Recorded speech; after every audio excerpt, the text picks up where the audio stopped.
తెలియదు కానీ ఒక మాట అయితే చెప్పదలుచుకున్నాను. ఇది అందుబాటులో ఉండరు, ఇవన్నీ తప్పు. రాగానే మనకి చైర్మన్ గారికి కూడా చెప్పాను, first pollution control board open చేయమని.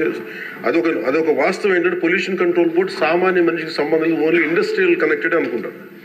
ఇది ఫస్ట్ టైం కృష్ణయ్య గారు వచ్చాక వారికి తెలియజేసిన హీ హ్యాస్ ఓపెన్డ్ ఇట్. ఎవరైనా సరే ఎనీ ఆఫీస్కి వెళ్ళిపోయి మీరు పొల్యూషన్ కంట్రోల్ బోర్డు ఆఫీస్కి వెళ్తే మీకు అది ఓపెన్గా ఉంటుంది. దానికి నేను బాధ్యత తీసుకున్న తర్వాత మొట్టమొదటి చేసిన అధ్యక్షుడు. కాకపోతే దీని మీద అవగాహన కల్పించాలి, అసలు వెళ్తే కొంత సమాధానం. ఎందుకంటే first of all there is extensive employment shortage ఉంది, దానికి అదొక మేజర్ సమస్య. అలాగే వారు లేవనెత్తింది ఇంకొకటి రామ్కి సంస్థ మీద, వారికి షోకాస్ నోటీస్ ఇష్యూ చేయడం జరిగింది, యాక్షన్ తీసుకోవడం జరిగింది. అలాగే చాలా వ్యర్థాలు వదిలేస్తున్నారు ఇవన్నీ. అంటే ఒక ప్రాబ్లం ఏముందంటే ఏదన్నా సరే స్ట్రిక్ట్ యాక్షన్ తీసుకోవాలి అంటే ఎన్ని ఇండస్ట్రీస్ మూతపడిపోతే మనకు తెలియదు అధ్యక్ష. ఇప్పుడు మీకు ఇందాక నేను ఎందుకు ప్రస్తావించానంటే ఉదాహరణకి ఫ్లెక్సీస్. ఇప్పుడు ఫ్లెక్సీలని వెంటనే మనందరికీ తెలుసు ఫ్లెక్సీస్ మైక్రో లెవెల్ డిస్ట్రిబ్యూట్ అయిపోయి భూమిలోకి ఇంకిపోతున్నాయి, నీళ్ళలోకి వెళ్ళిపోతున్నాయి, గాల్లో కలిసిపోతున్నాయి, ఆ తిరిగి తల్లి గర్భంలోకి వెళ్ళిపోయి ఇవన్నీ తెలుసు. కానీ ఏదైనా వెంటనే బ్యాన్ చేద్దామంటే it has become an employment source for many people. కొన్ని కుటుంబాలు రోడ్డు మీద పడిపోతాయి. సో దీనికి ఏం చేయాలి? దీనికి చాలా సహజ క్రమంలో తీసుకురావాలి, ఒక మార్పు పట్టుకురావాలి, చాలా సహజ క్రమంలో కొంత అవగాహన కల్పించాలి, వారికి కొంత తెలియజేయాలి.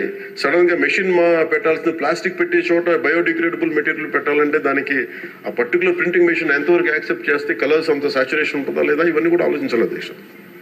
నా ఉద్దేశం ఏంటంటే ఒక ప్లాస్టిక్ చిన్నపాటి ఫ్లెక్సీకే మనం ఇంత ఆలోచిస్తున్నప్పుడు can you imagine the magnanimity to apply the real true pollution norms to every industry?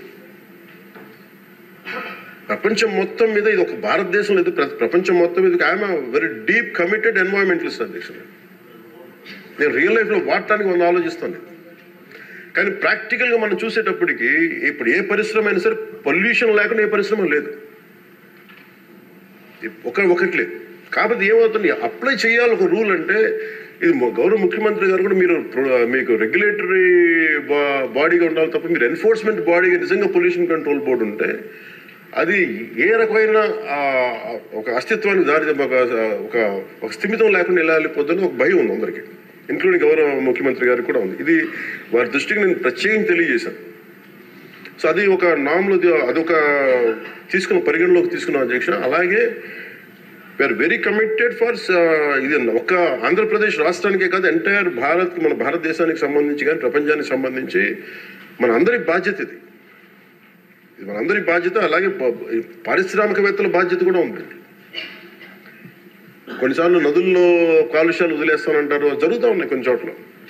ఉదాహరణకి మనకి డెల్టా పేపర్ మిల్సే మనకి భీమవరం డెల్టా పేపర్ మిల్స్ మొత్తం అసలు కూర్చోబెట్టి ఒక బలమైన పంట కాలం నాశనం అయిపోయినాయి. అది మీ దృష్టిలో ఉంటుంది, మీకు తెలుసు. కానీ ఇప్పుడు తీసేద్దామంటే ఇప్పుడు దీన్ని ఎలా శిక్షిస్తారు దీన్ని చెప్పండి. దీనికి కొంత ఒక విస్తృతం నేను ఎందుకు ఒక వేగ్గా అడగలేదు అధ్యక్ష. నేను ఎందుకు ఒక రోజు ప్రత్యేకించి దీని మీద మీరు చర్చ పెట్టాలి ఎందుకన్నానంటే ఇలాంటి గౌరవ సభ్యులు లేవనెత్తింది దాన్ని ఖచ్చితంగా పరిశీలించాల్సిన అంశం. కానీ మీరు intention should be Nobel and pure.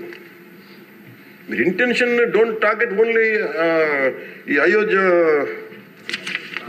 రామ్కి ఏముందంటే ఒక పరిశ్రమ చేస్తే మళ్ళీ గత ప్రభుత్వం అయిపోతాం. ముఖ్యమంత్రి గారి ఇంటెన్షన్ కూడా అది కాదు.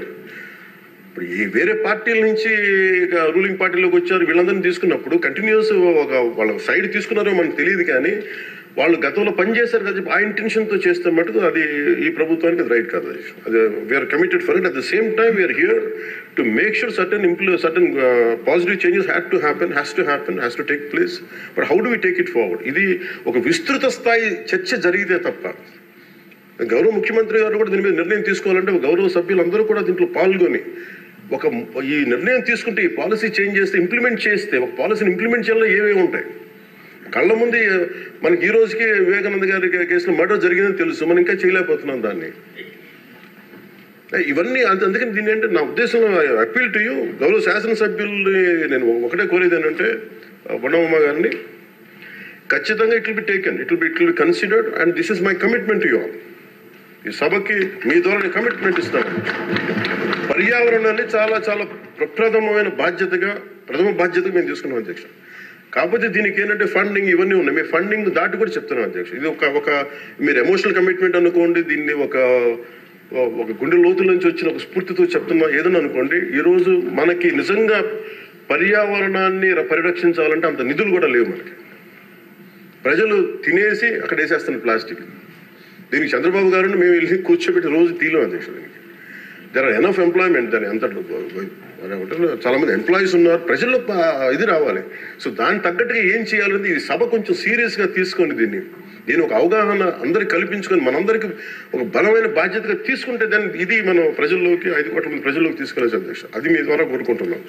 బట్ నేను మీకు మాట ఇస్తున్నాను అధ్యక్ష, మేము ఇప్పుడు ఈరోజు రామ్కి ఒక్కదాని గురించి చెప్పాను, మాకు 100 ఉన్నాయి అధ్యక్ష.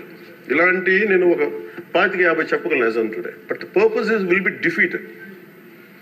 భయపెట్టడం పారిశ్రామికవేత్తల్ని, లేదంటే వాళ్ళని కూర్చోబెట్టి వాళ్ళని మరి ఏమేమి జరుగుతుందో వాళ్ళకి తెలియజెప్పి వాళ్ళ ద్వారా చేయించడం. ఇప్పుడు ఇదే నాకు డెల్టా పేపర్ మిల్స్ మనకి మొన్న కూడా ఉన్నాయి. ఆక్వా ఈరోజు 25,000 ఇన్ని వేల కోట్ల ఆదాయం ఆక్వా ఇస్తుంది. అది ఎంత పొల్యూషన్ క్రియేట్ చేస్తుంది మాట్లాడాలంటే. కానీ ఇండివిజువలైజ్ చేయలేదు కదా. It should be total policy. అందుకని దీన్ని దృష్టిలో పెట్టుకొని మీరు దీన్ని ఈ ఒక్క ప్రశ్నతో ఈ ఒక్క పోటుతో కాకుండా విస్తృత స్థాయిలో మీరు ఒక రోజు దీని మీద చర్చించి, pollution is the future of our life. Pollution జరిగితే మనం ఎంత డబ్బులున్నా ఎంతున్నా ఆనందంగా బతకలేని పరిస్థితులు, మాస్కులు పెట్టుకోవాల్సిన పరిస్థితులు వస్తాయి భవిష్యత్తులో. అలాగే ఉన్నాయి యాజ్ ఆన్ టుడే. మీరు దీని మీద ఒక నోట్ చేయండి అధ్యక్ష. ఒక విస్తృత స్థాయి ఒక అసెంబ్లీ ఒక సభ జరగాలి దీని మీద.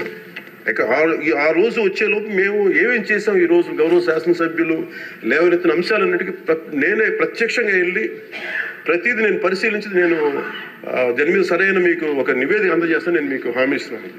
Thank you.